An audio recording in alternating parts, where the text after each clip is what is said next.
Excuse me madam, GHMC elections follow అవుతున్నారండి? Follow అవుతున్నామండి. ఎవరు కొట్టేద్దాం అనుకుంటున్నారు? నేను డెఫినెట్లీ టీడీపీకే ఓటేస్తానండి. అంత స్ట్రాంగ్ గా చెప్తున్నారు, ఎందుకనో తెలుసుకోవచ్చా?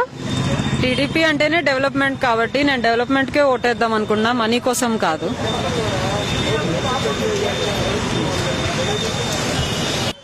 మీరేమో డెవలప్మెంట్ టీడీపీ హయాంలో జరిగింది అంటారు, మరి కేసీఆర్ గారేమో చార్మినార్, గోల్కొండ ఆయన పుట్టక ముందు నుంచి ఉన్నాయని అంటున్నారు కదండి, దానికి ఏమంటారు?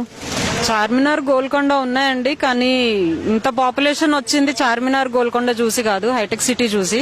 చార్మినార్, గోల్కొండ 25 lakhs జాబ్స్ ఇవ్వలేదండి, హైటెక్ సిటీ ఇచ్చింది. సో ఆయన ఉంటేనే డెవలప్మెంట్ జరుగుతుంది. ఆయన కింద ఉన్న వాళ్ళు కూడా ఆయనలాగే విజనరీ లీడర్స్ లానే ఆలోచిస్తారని చెప్పి కాన్ఫిడెన్స్ తోటి ఎప్పటికీ టీడీపీకే వేస్తాం. మీరేమో తెలుగుదేశానికి ఓటేస్తానని ఇంత స్ట్రాంగ్ గా చెప్తున్నారు, కానీ అసలు తెలుగుదేశం ఎక్కడుందని అడుగుతున్నారు కదండి, మరి వాళ్ళకేం చెప్తారు? తెలుగువాడు ఉన్నంత వరకు తెలుగుదేశం ఉంటుందండి.